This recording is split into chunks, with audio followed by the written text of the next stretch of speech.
Hi friends, welcome to our channel. இன்றைக்கி இந்த வீடியோவில் 42 இன்ச்சு மார்பு சுற்றளவு உள்ள ஒரு ப்ளவுஸ் தாங்க கட் பண்ணி காமிச்சிருக்கேன். நார்மலாக நம்ம இப்போ தான் நீங்கள் பிகினஸாக இருக்கீங்க அப்படின்னா இந்த மாதிரி பெரிய ப்ளவுசஸ்லாம் தைக்கும்போது துணி பத்தாதுன்னு நம்ம நார்மலாக மற்ற ஒரு 38 36 அந்த ப்ளவுஸ் போட்டு கட் பண்ணுற மாதிரி நம்ம போட்டோம்னா ஒரு சில நேரங்களில் இது நம்மளுக்கு கட் பண்ணுறதுக்கு துணி பத்தாது. இவங்களோட இடுப்பு உயரம் 16 இன்ச்சு, 15.5 இன்ச்சு ரெடி அளவே இவங்களுக்கு இருக்கும். அதே மாதிரி கையோட உயரமும் ஒரு 8 இன்ச்சு ப்ளஸ் 1 9 இன்ச்சு இந்த மாதிரி இருக்கிற பெரிய ஒரு சைஸ் ப்ளவுஸ்க்கெலாம் நம்ம நார்மலாக போட்டு கட் பண்ணுற மாதிரி போட்டோம்னா நம்மளுக்கு ஒரு சில நேரங்களில் நம்மளுக்கு துணி பத்தாமல் இருக்கும். இது 1 மீட்ரு தான். ஆனாலும் நம்ம நார்மலாக மற்ற ப்ளவுசஸ் கட் பண்ணுற மாதிரி கட் பண்ண முடியாது இல்லைங்களா? அதனால் இதில் ஒரு சின்ன சின்ன ட்ரிக்ஸும் உங்களுக்கு நான் சொல்கிறேன். அந்த மாதிரி நீங்கள் கட் பண்ணும்போது உங்களுக்கு ஈஸியாக இருக்கும். எந்த இடத்துலையும் நம்மளுக்கு ஜாயிண்ட் இல்லாமலும் இதே மாதிரியே நம்ம கட் பண்ணிக்கலாம். அதே மாதிரி நீங்கள் புதுசாக அந்த மாதிரி தைக்க வரவங்கள்ட்டையும் நீங்களும் பயம் இல்லாமல் வாங்கி கட் பண்ணி தைச்சி கொடுக்கலாம். பாருங்கள், ஃபஸ்ட்டு நம்ம நார்மலாக எப்பயும் போல் கை உயரம் 8 இன்ச்சு, ஒரு 3/4 இன்ச்சு மட்டும் நான் வச்சுக்கிட்டேன். அதே மாதிரி நம்ம இடுப்பு உயரம் வைக்கும்போது நம்ம ஒரு 1.5 இன்ச்சு மடித்து வைக்கிறோன்னா இதில் அது இல்லாமல் ஒரு 1/2 இன்ச்சு நான் ஒரு 1/4 இன்ச்சு குறைச்சிக்கிட்டேன், 1.25 இன்ச்சு வச்சுக்கிட்டேன். அதே மாதிரி பாருங்கள், இல்லை இதை விடையும் ஃபஸ்ட்டு அளந்து பார்த்துக்கோங்க. ஒரு தடவைக்கு 2 தடவை நம்ம இப்படி போடும்போது கரெக்டாக இருக்கா அப்படின்னு சொல்லிவிட்டு ரஃபாக ஒரு தடவை நீங்கள் அளந்து பார்த்துக்கோங்க. ஆரம்பத்துலலாம் இந்த மாதிரி ப்ளவுஸ் வரும்போதெல்லாம் எனக்கு என்னடா இது தைக்கிறதுக்கு நம்ம துணியை பற்ற மாட்டேங்குதே. ஆனால் அவங்க அளவு ப்ளவுஸ்லாம் கொடுத்துருப்பாங்க, 1 மீட்ரு தான் நான் கொடுத்தேன் அப்படின்னு சொல்லியிருப்பாங்க தைக்கிறதுக்கு. ஆனால் எந்த இடத்துலையுமே ஜாயிண்ட் இல்லாமல் நல்லா கரெக்டாக தைச்சிருப்பாங்க. நம்மளுக்கு மட்டும் ஏன் இந்த மாதிரி வருது அப்படின்னு சொல்லிட்டு அப்புறம் நம்ம அந்த துணிகளை போட்டு கரெக்ட் பண்ணி தைக்கும்போது அது ஈஸியாக எனக்கும் வந்துருச்சு. அது மாதிரி நீங்கள் பிகினஸாக இருக்கும்போது கொஞ்சம் பெரிய ப்ளவுசஸ்லாம் வரும்போது நம்ம நார்மலாக அந்த 38 இன்ச்சு 36 இன்ச்சு அந்த மாதிரி நம்ம போட்டு கட் பண்ணுறது இதுக்கு நம்மளுக்கு சரி வராது. அதனால் இந்த மாதிரி நீங்களும் ட்ரை பண்ணி பாருங்கள். இந்த மாதிரி நம்ம கட் பண்ணும்போது எந்த இடத்துலையும் ஜாயிண்ட்டும் இருக்காது, நீட்டாகவும் இருக்கும். இப்போ நம்ம மடித்து அடிக்கிறதுக்கு இடுப்பில் 1.5 இன்ச்சு விட்றோன்னா இதில் 1.25 இன்ச்சு நான் வச்சுருக்கேன், ஒரு 1/4 இன்ச்சு குறைச்சிக்கிட்டேன். அதே மாதிரி இதை விடையும் நான் ஃபஸ்ட்டு பார்த்தேன், ஒரு 1/4 இன்ச்சு தான் எனக்கு கம்மியாக இருந்த மாதிரி இருந்தது. அப்படி இல்லை அப்படின்னா நீங்கள் அதை விடையும் நம்மளுக்கு கம்மியாக இருக்குன்னா நம்மளுக்கு ஒரு 1/2 இன்ச்சு விட்டிங்கனாலும் செப்ரேட்டாக வேறு ஒரு நம்மள்ட்ட பழைய லைனிங் துணிஸ் மிச்சம் இருக்கும், அதில் நம்ம ஒரு 1.5 இன்ச்சு மட்டும் அளவில் நம்ம ஜாயின் பண்ணி கூட நம்ம அடித்து திருப்பிக்கலாம். அது உள்பக்கமாக தான் போகுது, அதனால் நம்மளுக்கு தெரியவும் செய்யாது. பாருங்கள், அதே மாதிரி நம்ம உடம்பு சுற்றளவுக்கு நம்ம 1.5 இன்ச்சு விடுவோம் இல்லைங்களா? நான் நார்மலாக 2 இன்ச்சு வைப்பேன், இதில் ஒரு 1.5 இன்ச்சு மட்டும் வச்சுக்கிட்டேன் கரெக்டாகவே. அது மாதிரி பண்ணிக்கிட்டோம்னாவே ஈஸியாக ஜாயிண்ட் இல்லாமையே இந்த மாதிரி பெரிய சைஸ் ப்ளவுஸும் நீங்கள் ஈஸியாக தைக்கலாம். பாருங்கள், 11 இன்ச்சு 10.25 இன்ச்சு இருந்தது. பேக் சைடு மார்க் பண்ணும்போதே அந்த எக்ஸஸாக மிச்ச துணியில் கிராஸோட உயரம் இப்போ இவங்களுக்கு 13.5 இன்ச்சு இருக்குது. அந்த கிராஸோட உயரத்துக்கு தான் நம்மளுக்கு ப்ளவுஸு அந்த துணி தேவை. அது இருக்கா, அந்த மிச்ச எக்ஸஸாக இருக்கிற துணியில் அந்த உயரத்துக்கு நம்மளுக்கு துணி இருக்கான்னு ஒரு தடவை நம்ம செக் பண்ணிவிட்டு அந்த மாதிரி நம்ம கட் பண்ணிக்கலாம். பாருங்கள், ஃபுல்லாக நான் பேக் சைடை இப்போ கட் பண்ணி எடுத்துக்கிறேன். எடுத்துகிட்டு நான் ஃப்ரண்ட் சைடு எப்படி போடுறேன்றதை நான் உங்கள்கிட்ட காமிக்கிறேன். பாருங்கள், ஆம்ஹோல் சுற்றளவு எல்லாமே நம்ம அதை கரெக்ட் பண்ணி நம்ம கட் பண்ணிட்டோம்னா ஜாயிண்டும் தேவையில்லை.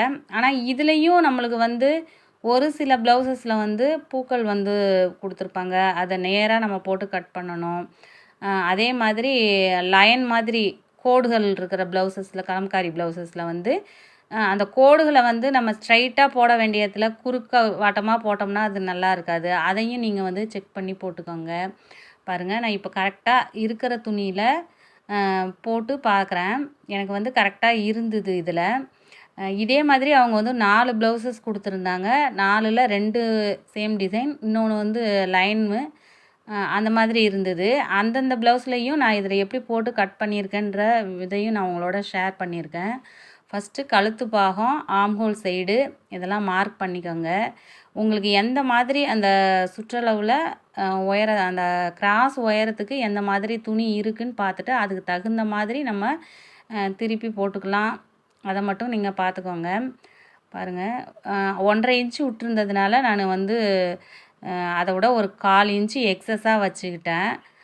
1/2 இன்ச்சு எக்ஸஸாக வச்சுக்கிட்டேன். முன் கிராஸ் நம்ம கிராஸ் டாட் பிடிப்போம் இல்லைங்களா, அதனால். அதே மாதிரி ஆம்ஹோலையும் உள்ளே வளைச்சி வெட்டி மார்க் பண்ணிக்கிட்டேன். கழுத்தோட உயரம் பார்த்திங்கன்னா 6 இன்ச்சு, அதையும் நான் மார்க் பண்ணி குறிச்சிக்கிட்டேன். கிராஸோட உயரம் வச்சுட்டு 2 பக்கமும் 2 இன்ச்சு நம்ம வந்து கம்மி பண்ணிக்கிட்டு கட் பண்ணிக்கிட்டோம்னா கிராஸ் வந்து அவங்களுக்கு கரெக்டாக இருக்கும். பெரிய ப்ளவுஸஸாக இருக்குன்னா ஒன்றும் நீங்கள் வந்து அந்த கட் பண்ணுறதுல தாங்க இருக்குது. அதில் நம்ம கரெக்டாக நம்ம வந்து துணியை வேஸ்ட் பண்ணாமல் கரெக்டாக நம்ம கட் பண்ணிட்டோம்னாவே வந்து அதில் ஜாயிண்ட்டுன்றதுக்கு நம்மளுக்கு வேலை இருக்காது. அதே மாதிரி நீங்கள் பிகினர்ஸாக இருக்கும்போது நம்மள்கிட்ட வந்து அவங்க தைக்க கொடுக்குறவங்க 80 பாயிண்ட்டு அந்த மாதிரியெல்லாம் 1 மீட்ரு தேவைப்படுறவங்க 80, 85 அந்த மாதிரியெல்லாம் எடுத்துகிட்டு வந்து கொடுக்குறாங்கன்னா நம்ம வந்து அதை வாங்கி அவங்களுக்கு அந்த மாதிரி ரொம்ப அதில் தைக்க முடியாது. நம்ம வந்து அதை வாங்கிட்டு இல்லை தச்சிடலாம் அப்படின்னு சொல்லி நம்ம ஏதோ ஒரு கான்ஃபிடெண்ட்டாக வாங்குகிறோன்னு வச்சுக்கோங்களேன். இல்லை எங்களுக்கெல்லாம் நான் டைலர்கிட்ட அந்த இவ்வளோ தான் கொடுப்பேன் அப்படின்னு சொல்கிறாங்கன்னு சொல்லிவிட்டு நீங்கள் வாங்காதீங்க. ஏன்னா அதில் வந்து நம்மளால் தைக்கவே முடியாது. நம்ம கட் பண்ணிவிட்டு அதுக்கப்புறமா நம்ம சிரமப்படுறதுக்கு 1 மீட்ரு உள்ள துணியில் மட்டும்தான் இந்த மாதிரி அதிக துணி நம்ம வந்து ஃபஸ்ட்டு பிகினர்ஸாக இருக்கும்போது நம்மளுக்கு வந்து எக்ஸஸாகவே துணி தேவைப்படும் கொஞ்சமாவது. அதை விட்டுட்டு நம்ம ரொம்ப கம்மியாக வாங்கிட்டு சரி துணி வந்தால் போதும்னு நினச்சி நம்ம வாங்கினோம்னா கண்டிப்பாக நம்மளால் தைக்க முடியாது. அதனாலேயே நம்மளுக்கு வந்து தையல் மேலேயே வெறுப்பு வர அளவுக்கு ஆகிடும். இதெல்லாம் பார்த்திங்கன்னா கண்டிப்பாக இதெல்லாம் என்னோடய சொந்த அனுபவங்கள் தாங்க. ஆரம்பத்தில் சரி கொடுக்குறாங்க, இல்லைங்க்கா நான்லாம் வந்து வெளியில் டெய்லர்கிட்ட இவ்வளோ தான் கொடுப்பேன் அப்படின்னு சொல்லுவாங்க. பார்த்திங்கன்னா உடம்பு சுற்றளவும் அதிகமாக இருக்கும், ப்ளவுஸோட இறக்கமும் அதிகமாக இருக்கும், கையும் இறக்கமும் அதிகமாக இருக்கும்.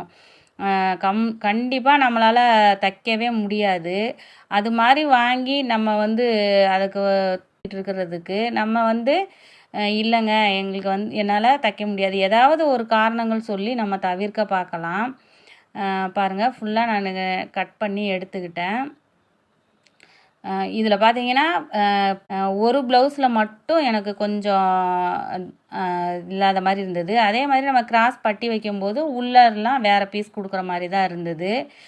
இந்த கஸ்டமர் பார்த்தீங்கன்னா இப்போ நான் இருக்கிற ஏரியாலே என்ன மாதிரி ஒரு 4-5 டைலர்ஸும் இருக்காங்க. அவங்கள்ட்ட அவங்க வந்து வீட்டில் தைக்கிறவங்க. இப்போ நான் கடையில் போட்டு தைக்கிறதுனால கண்டிப்பாக நான் 100 ரூபா வாங்கிக்கிட்டு இருக்கேன். இப்போ அந்த இன்னொரு சிஸ்டர்கிட்ட அவங்க தைக்க கொடுத்துருக்காங்க.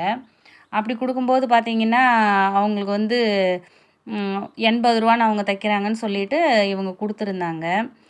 ஆனால் பார்த்திங்கன்னா அந்த ப்ளவுஸ் அப்படியே என்கிட்ட ஆல்ட்ரேஷனுக்கு எடுத்துகிட்டு வந்தாங்க.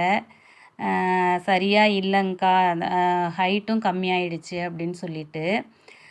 அதனால் பிகினஸாக இருக்கீங்க அப்படின்னா இந்த மாதிரி ட்ரிக்ஸ் எல்லாம் பயன்படுத்தி பாருங்கள். கண்டிப்பாக உங்களாலேயும் நல்லா தைக்க முடியும்.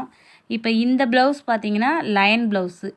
இதில் வந்து நான் வந்து அந்த கட் பண்ணோம் இல்லைங்களா, அந்த மாதிரி போட்டோம்னா உடம்புக்கு வந்து இதுக்கு குறுக்கு ஷேப்பில் வரும். அதனால இதை நான் வந்து என்ன பண்ணிட்டேன், கைக்கு மட்டும் ஜாயின் போட்டுக்கலான்னு சொல்லிட்டு ஃபஸ்ட்டே வச்சு அளந்து கரெக்டாக ஏற்கனவே கட் பண்ண ப்ளவுஸை போட்டு அதுக்கு தகுந்த மாதிரி அட்ஜஸ்ட் பண்ணி வெட்டிக்கிட்டேன். பாருங்கள், முன்பக்கம் போட்டுட்டேன், கிராஸும் போட்டுட்டேன். அந்த இருக்கிற துணியில் கைப்பகுதியும் போட்டு பார்த்தேன். கைக்கு வந்து மடித்து தைக்கிறதுக்கு இதில் ஒரு 1/2 இன்ச்சு மட்டும்தான் இருந்தது. அதுக்கு நான் வந்து அதுக்கு தகுந்த மாதிரி துணி போட்டு தைச்சிக்கிட்டேன். அது மாதிரி ஒரு சின்ன சின்ன விஷயங்களை நீங்கள் கட் பண்ணும்போதே கவனிச்சிங்கன்னா நம்மளுக்கு தைக்கும்போது பார்த்திங்கன்னா நம்மளுக்கு ஈஸியாக இருக்கும். அப்புறம் இன்னொரு விஷயம், உட்காந்து நம்ம கீழே கட் பண்ணுறதுக்கு உங்களுக்கு கம்ஃபர்டபுளாக இருக்கா அப்படின்னு பாருங்கள். என்னை பொறுத்த வரைக்கும் நான் வந்து இந்த மாதிரி சும்மா ஒரு டேபிள் போட்ட வாட்டி எனக்கு கட் பண்ணுறதுக்கு அவ்வளோ ஈஸியாக இருக்குது.